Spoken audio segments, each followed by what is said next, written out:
you.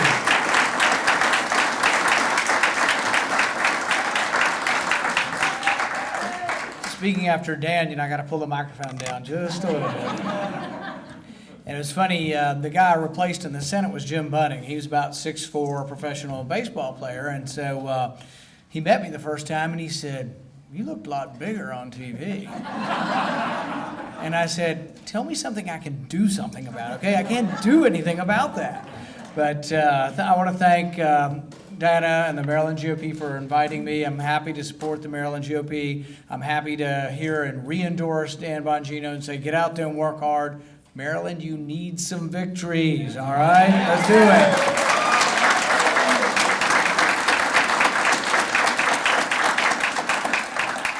Now, I don't know about you guys, but I wasn't real happy about sending 5 of the senior Taliban back to wherever they're going to be.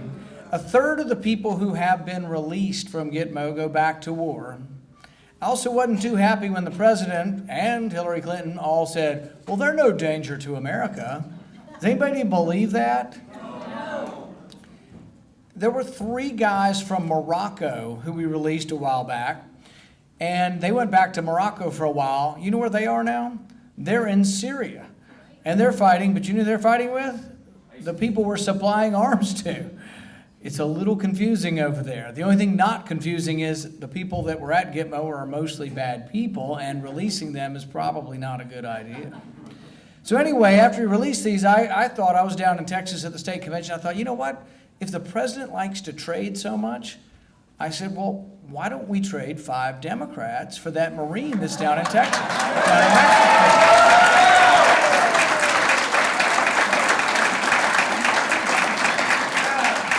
And within minutes, I get this response that my staff's calling this saying, the media thinks that you're equating the Taliban with Democrats.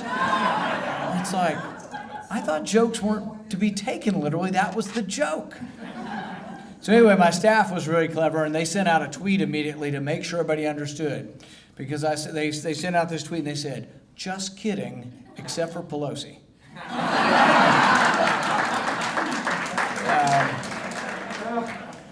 It's a mess up here. We need Dan's help. We need a lot of help. To tell you the truth, we ought to just have term limits. Anybody for term limits?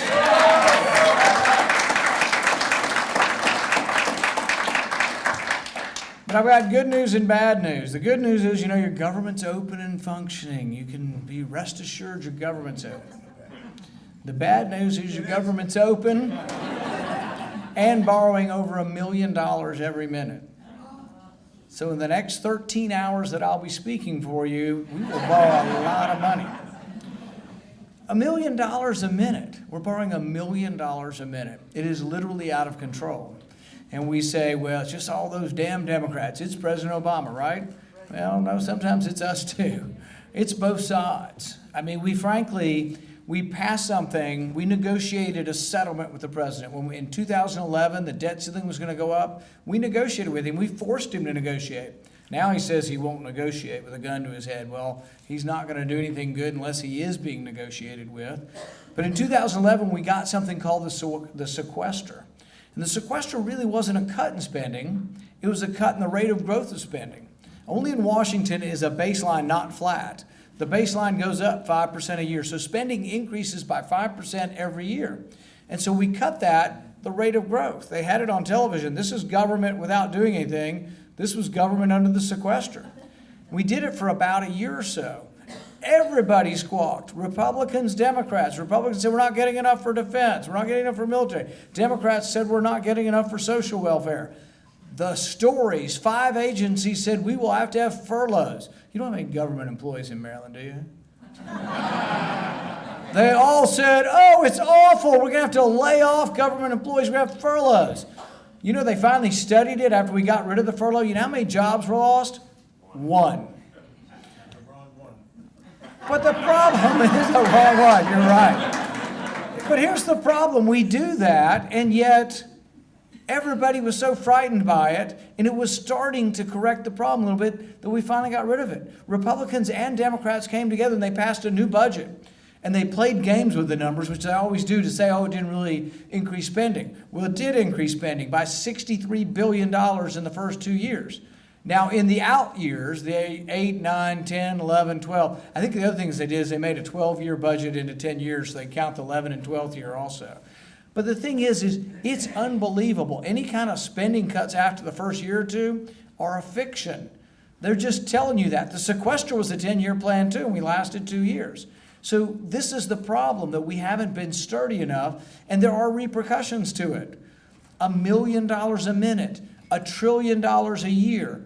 I've been saying 17 trillion. I saw the debt clock today. It's 17.5 trillion now. It is spinning literally out of control, and it's not just a number. Some economists say it's 1 million jobs a year. Anybody got a 26-year-old in their basement that they're trying to get a job for? It makes a difference. The deficit is not just a number. It makes a difference about our growth as an economy, our ability to create jobs. We have to create millions of jobs every year just to keep up with population growth. And so we're not doing it because we have a government that's incredibly unfriendly to this. So we went through a fight in Washington, and we had a shutdown. And in the shutdown, they said, well, everybody, myself included, you had to turn in something saying which of your employees are essential and which are unessential. And so, well, this will be a great learning lesson. We will learn something about our government. We'll search through and find and separate the wheat from the chaff. We will find out who is worth their weight and who's not. So I got a list. I asked my office, I said, give me the list from the IRS and the EPA on essential, unessential. IRS, 90% of the people were unessential. The EPA, 95% of the people unessential. I said, my goodness, we're going to learn something here. Do you know there's 100,000 employees in the federal government who make more than $100,000 a year? Almost every one of them were declared unessential. And I thought, wow, we're learning something here. But you know what we learned? That they know the system better than we do. Because when you're unessential, you do get furloughed, but you do get paid. You want to be declared unessential so you don't have to work because you know they always pay you. So everybody got paid for not working for a couple of weeks. It's more expensive to close your government than it is to keep it open. It costs us money to close the government down. So anyway, we get these lists, and I was looking through and I read a story about the EPA, and they said, well, not only did that, they told some individual stories of people they found at the EPA. One woman, she had not been at work in 20 years. She had a chronic illness, but she had not communicated any work product for at least 5 years. No email, no communication for 5 years. Still being paid. One woman was selling jewelry from her cubicle. She had employed 17 family members for paid internships. She still works there. One guy was downloading porn 6 hours a day. And you say, well, certainly they fired him, right? No. Do you think you can fire a federal employee? Are you crazy? He still works there. Probably still gets paid. You remember Lois Lerner at the IRS. She no longer works there, but she's getting her pension. She pleads the fifth, won't participate in the investigation, but still gets paid her pension. But my favorite at the EPA was Jonathan Beale. Jonathan Beale is a guy who had worked there for 11 years, made over $150,000 a year, and when they got to looking, essential, unessential, he hadn't been to work in 6 months. And so they did something extraordinary. They asked his employer. They said, what about Jonathan Beale? He keeps getting performance reviews. He keeps getting raises, but he hasn't been there in 6 months. And they said, well, he also works for the CIA. So I was like, really? The EPA and the CIA? What a combination. And but then they did something no one has ever done. They called the CIA. And the CIA said, Jonathan, who? So anyway, they get to the bottom of this, but I'm imagining this Jonathan Beale. I'm imagining him at his house with a pool, because you know he's got a pool. He's sitting in his chaise lounge drinking a beer, and his boss calls and says, Jonathan, are you coming in? It's like, no, I'm on secret assignment in Istanbul. Could any of you get away with that in your job? How long do you think it'd take before your boss would figure out you don't work for the CIA? But this is what's going on in government. And people say, oh, we could never cut anything. Government's been cut to the bone. We can never cut any spending. So during the social sequester, I sent the president a letter and I said, why don't you simply just not rehire the people who retire? Government is so enormous that you don't even have to be the mean guy and fire federal employees, just don't rehire the ones that retire. That's $6 billion a year. The president waited a year and a half because you remember in the debate with Romney, he said, there won't be any sequester. We won't let that happen. There's not going to be any sequester. Well, sure there was a sequester, and it went on and on. He didn't decide to do what I asked him to do till the sequester had been going on a year and a half. That had been $9 billion. If you simply had government do competitive contracts, you can save $10 billion. And you say, well, certainly we go with the lowest bid, right? Not really. You go with the lowest bid as long as it's prevailing wage. So like I live in a little town in Bowling Green. If I want to build a school with federal money, we have to pay Chicago union dues. We might have paid $90 an hour for a carpenter, whereas in my town it might be $35 an hour. So you inflate the cost of all the things you have to buy with your tax money by 20, 30% because you have to do prevailing wage. You could save $10 billion simply by saying, you know what, we're going to go with the lowest bid. We don't care what, that's something the marketplace will decide the wages. Let's go with the lowest bid. It's your money. Wouldn't you want to conserve your money? There's all kinds of things we could list. There's all kinds of ways we could save in government. But frankly, I think the things that may persuade people more are actually just some of the more outrageous things. We spent $1.8 million last year developing roll-up beef jerky. We spent $300,000 on a TV show called Grill Sergeants. All right, so you got some sergeants grilling burgers and telling stories or jokes. All right, that's out of the military budget. I mean, there are things we need to do. I mean, a guy in my town lost both legs and an arm serving his country, and I'm proud of this man. He needs to be taken care of, but we don't need to do grill sergeants for $300,000. We've got a VA. I worked in 3 VAs when I was in my medical training. We got a VA faking things, faking a waiting list, and people are dying on the waiting list. And yet what do? We give them bonuses. In fact, that's why they were faking the list, so they could get a bonus. Has any of them been fired? No. We're so dysfunctional we can't get rid of even really bad people who lie, cheat, and steal from us. We still can't fire them. And there are good federal employees. I'm one. So I'm not saying everybody that works for the government's a bad person. There's probably some in this audience who work for the government. But the thing is that we have to be able to get, it's sort of like education. There's a lot of good teachers. There are family members of mine who are teachers, but should we get rid of some of the bad ones and try to promote and give more money to the good ones? Yeah, that's an innovation we could do.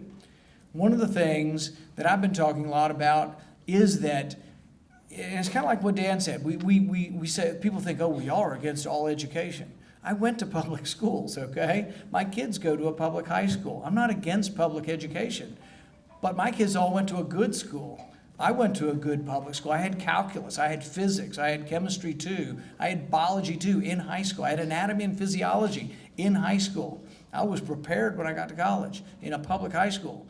But if you go to Philadelphia, or you go to Chicago, or Detroit, or Louisville, Kentucky, there's a lot of failing schools. I think we have 18 failing schools in Louisville, Kentucky. So really, why do we let the Democrats get away from being, oh, they're going to help kids or they care about poor people? The hell they do. The schools haven't gotten any better. They care about the unions and about nobody ever getting fired for reading the newspaper in front of the class and not teaching the kids. But we should be the party that goes in and says, you know what, we want to pay teachers more. We want to pay the good teachers a lot more. But we have to get rid of some of the ones who aren't teaching. We also want to give teachers more power.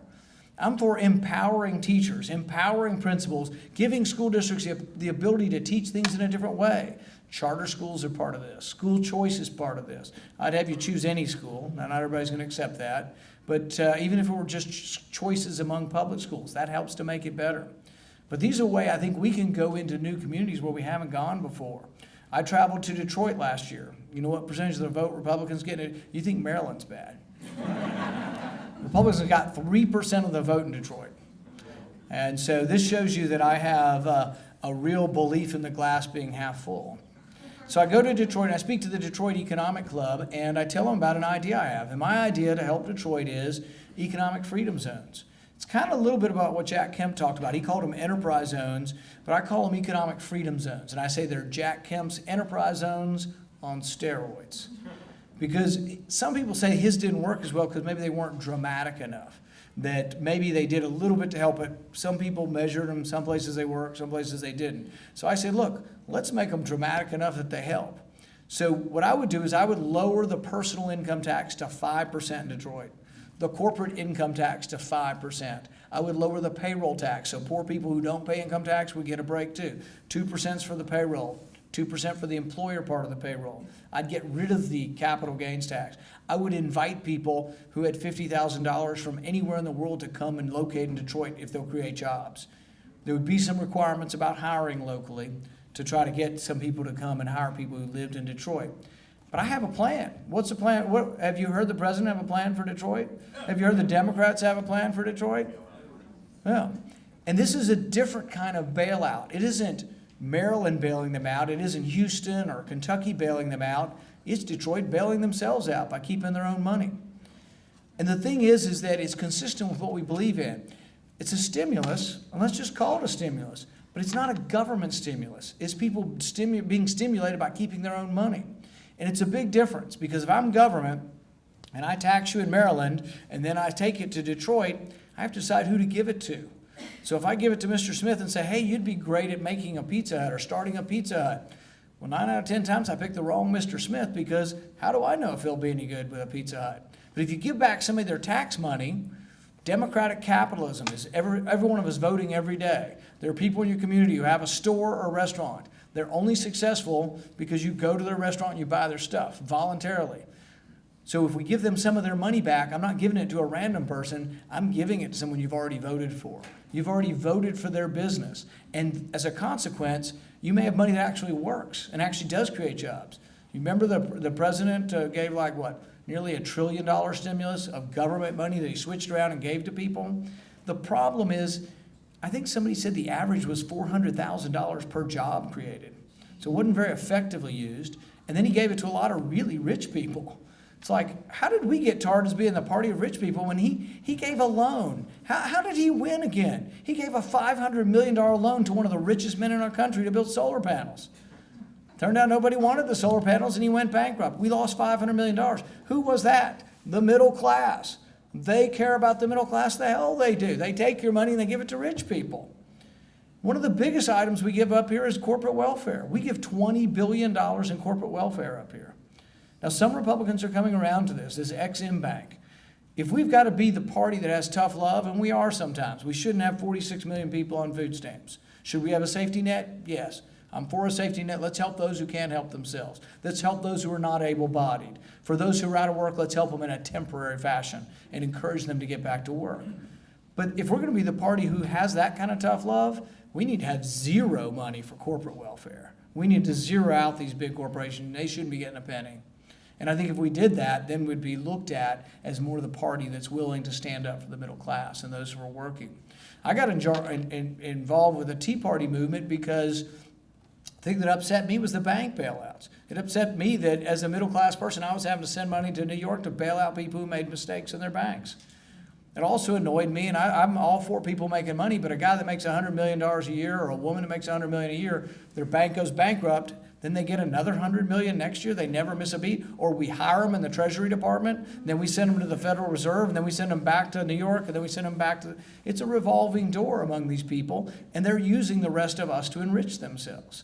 So this really, the Tea Party movement, I tell people somewhat, there were some similarities between it and the Occupy movement. The difference is the Tea Party movement was sort of the American Revolution. The Occupy was sort of the French Revolution, okay?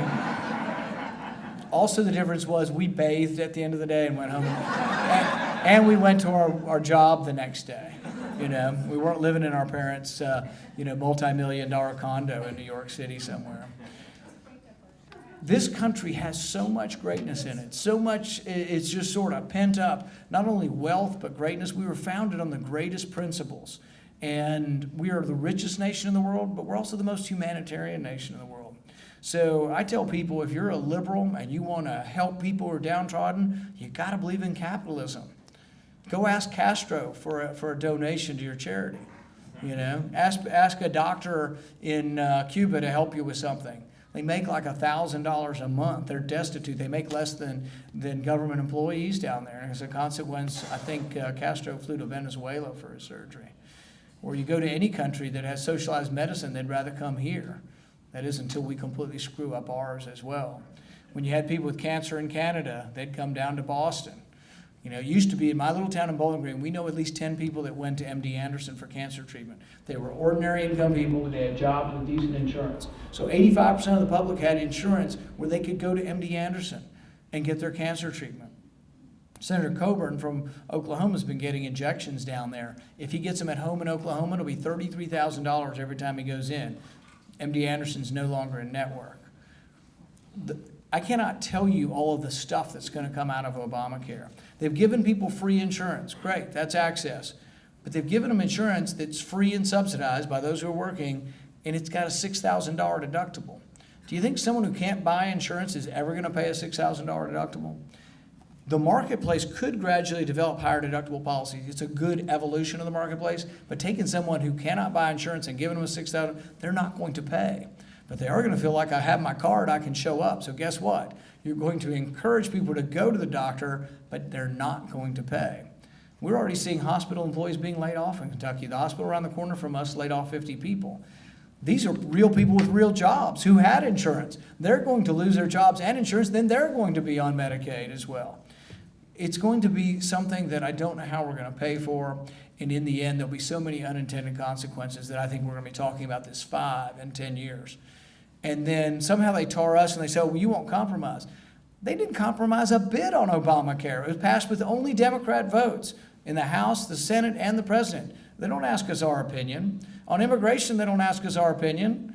They want comprehensive, their way or the highway. We're the bad guys because we don't, I'm actually for some form of immigration reform, but I'm just not for everything the Democrats want.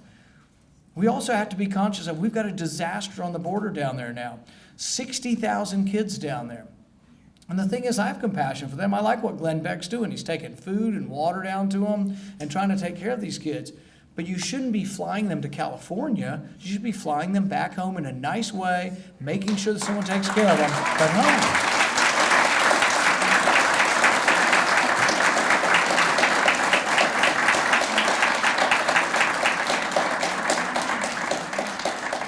But it's also not that I don't have part of me that is willing to maybe help some of the kids who've been here for 15 years and were brought here at 4 years. But the thing is, and this is what's most important about immigration reform, because some people might say I'm a softie on this because I am for some kind of reform, but you can't have any reform until you have a secure border. This is what's going on.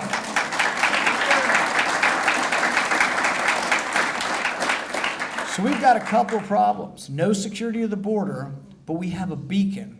We have free health care, we have free education, and actually the governor of Texas won't tell you this, but he offers free in-state tuition for any child who gets here, no matter how they get here, including those 60,000 kids. If they stay, they'll get $100,000 worth of free in-state tuition.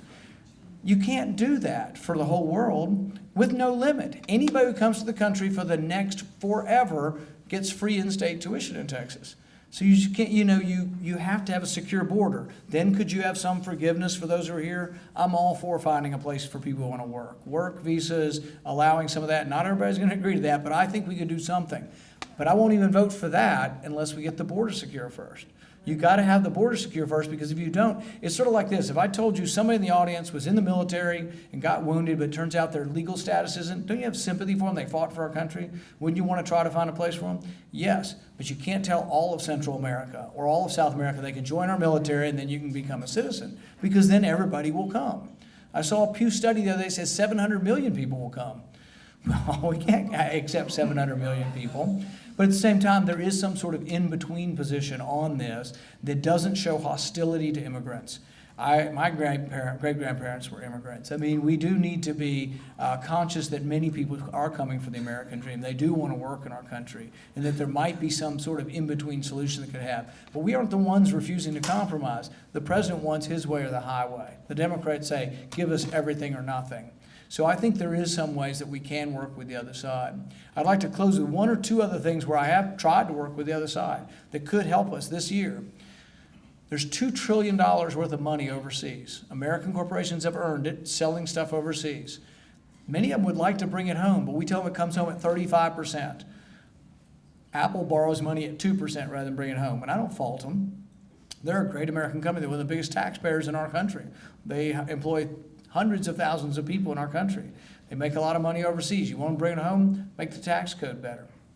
We had a committee hearing, and actually the Democrat and the Republican were lambasting Apple, and I frankly stood up and said you should give them a medal. They're a successful business paying a lot of taxes. You should try to encourage them to bring back. But if you want to see why they're not bringing their money home, put a big mirror. Instead of bringing them in here, put a big mirror in front of you and look in it. You're the problem. You wrote the tax code, and that's why they did the same thing to Caterpillar. Caterpillar's a 110-year-old company, $55 billion overseas, but they have 55,000 jobs here, and they're an enormous taxpayer for Illinois and for our country. They brought them in and made them swear and lambasted them and tried to really make them look to be bad people because they're making money overseas. These people will bring it home. So what I propose is let them bring it home at 5%. We did this in 2005. It brought home $30 billion in tax revenue and $300 billion in capital, which creates jobs. It's a $300 billion stimulus. There's twice as much money now. So I think $600 billion could come home and somewhere between $60 and $70 billion. And then I propose let's put it in the road fund. Road fund is short of money. It's short about $10 to $15 billion. So I've been meeting with Harry Reid for the last 3 weeks, or 3 months actually, on this. And we've had some movement, but we still can't quite get there. So I called the president last week, and I had a conversation with the president. And I said, if you will call some of these Democrat leaders, I think we could get this over the board. This isn't big tax reform. It's not an enormous thing. It's one idea, but it's something that I think we could get 70 votes for. And I tried to get the president engaged. I don't think I was successful. But he listened to me, and to be fair, he listened to me, and we had a good discussion about it. And I don't want to be mean-spirited about it because he did take my phone call, and I'm trying to reach out to the other side. And there's a sliver of a chance we could get it done. But one of the big things that stops us is everybody's worried about the election. So they've just given up on the whole year. We've punted the whole year. They're just not going to do anything because they don't want their vulnerable senators to have to vote for anything controversial. And I keep trying to convince them this is a tax cut. Your Southern Democrat senators, this might help them actually if they'll vote for a tax cut.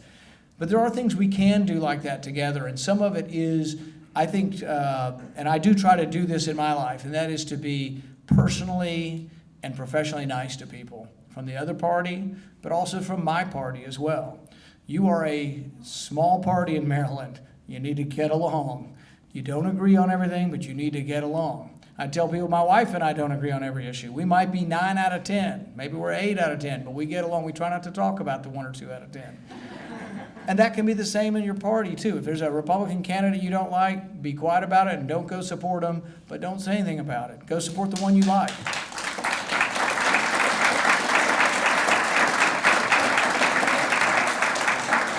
But also think the Democrats have you outnumbered 2 to 1. They've got 15 different special interest groups, and they don't get along with each other either. Some of them hate each other. But they all pull together, and they elect because you have to look at your commonalities. And I'll give you an example in my state. We had a bitter primary for the U.S. Senate in my state. And there are people who voted against our incumbent senator who now saying, I'm going to vote for the Democrat. The Democrat has nothing in common with them. They're like you might agree with them 10% of the time. The person, the Republican that you're so upset with, you probably agree with 80% of the time. So we have to have spirited primaries, get on, move on, but then we need to pull together, and I hope you guys will do that.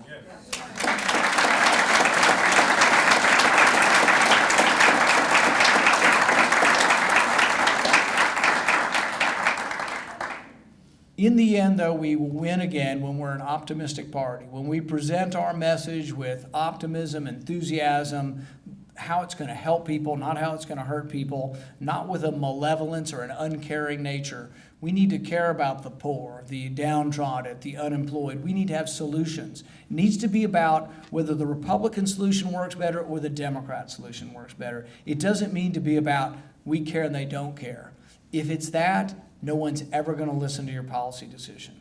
As far as expanding the party, if you want African Americans, Hispanics, Asian Americans, all these people to join your party, they need to feel welcome.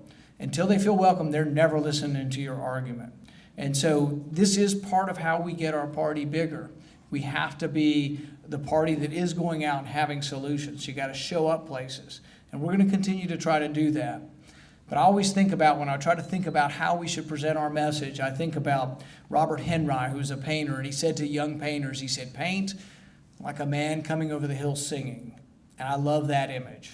When we become the party that proclaims our message, with the passion of Patrick Henry, but also like a painter coming over the hill singing, then we'll be the dominant party again. Thank you very much.